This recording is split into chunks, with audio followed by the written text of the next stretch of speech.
अगर आप भी लेना चाहते हैं देश दुनिया की तमाम जानकारी तो आज ही सब्सक्राइब करें हमारे चैनल को। साथ ही नीचे दिए बेल आइकन को जरूर दबाएं ताकि हर अपडेट आप तक पहुंच सके। नमस्कार, साक्षी न्यूज नेटवर्क पर आप सभी का स्वागत है।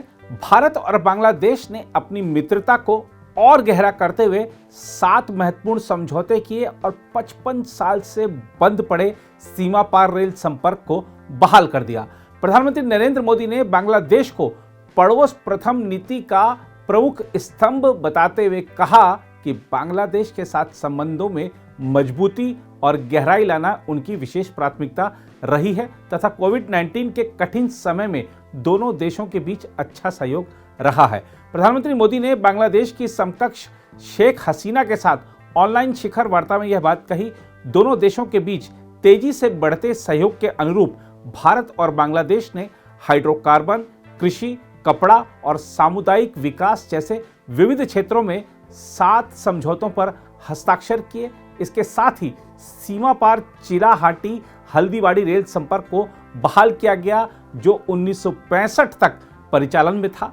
चिलाहाटी हल्दीबाड़ी रेल संपर्क को बहाल करने से असम और पश्चिम बंगाल से बांग्लादेश के लिए संपर्क को बढ़ावा मिलने की उम्मीद है। यह कोलकाता से सिलीगुड़ी के बीच 1965 तक मुख्य ब्रॉडगेज संपर्क का एक हिस्सा था।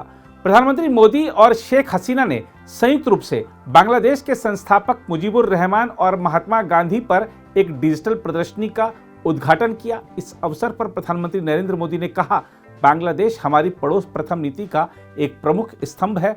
बांग्लादेश के साथ संबंधों में मजबूती और गहराई लाना मेरे लिए पहले दिन से ही विशेष प्राथमिकता रही है। बांग्लादेश हमारी नेबरहुड फर्स्ट नीति का एक प्रमुख स्तंभ है। बांग्लादेश के साथ संबंधों में मजबूती और गहराई लाना मेरे लिए पहले दिन से ही विशेष प्राथमिकता रही है। यह बात सही है कि वैश्विक महामारी के कारण यह वर्ष बहुत ही चुनौतीपूर्ण रहा है, लेकिन संतोष का विषय है कि इस कठिन समय में भारत और बांग्लादेश के बीच अच्छा सहयोग रहा। चाहे वो दवाइयां या मेडिकल इक्विपमेंट हो या फिर हेल्थ प्रोफेशनल के साथ काम करना हो, वैक्सीन के क्षेत्र में भी हमारे बीच अच्छा सहयोग चल रहा है। इस सिलसिले में हम आपकी आवश्यकताओं का भी विशेष ध्यान रखेंगे। सार्क फ्रेमवर्क के तहत बांग्लादेश के योगदान के लिए मैं आपका आभार व्यक्त करता हूं। एक्सेलेंसी, मुझीब चिरंतर बंगबंधु का संदेश इटर्नल है और इसी भाव से हम भी उनकी लेगेसी का सम्मान करते हैं। आपके उत्तम नेतृत्व में बंगबंधु की लेगेसी स्पष्ट रूप से झलकती है।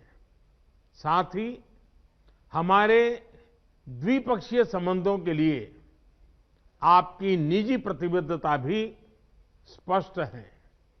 यह मेरे लिए गर्व की बात है कि आज आपके साथ बंगबंधु के सम्मान में एक डाक टिकट का विमोचन और बापू और बंगबंधु के ऊपर एक डिजिटल प्रदर्शनी का उद्घाटन करने का मौका मिल रहा है। मैं आशा करता हूं कि बापू और बंगबंधु की प्रदर्शनी हमारे युवाओं को प्रेरणा देगी। इसमें एक विशेष सेक्शन कस्तूरबा गांधी जी और पूजनीय बोंगो माता जी को भी डेडिकेट किया गया है। वहीं बांग्लादेश की प्रधानमंत्री शेख हसीना ने कहा, भारत एक सच्चा दोस्त है। हसीना ने कहा, मैं भारत के कोविड-19 से निपटने के तरीके की सराहना करना चाहती हूं। उम्मीद है कि वैश्विक अर्थव्यवस्था को बेहतर बनाने में भारत महत्वपूर्ण योगदान देगा।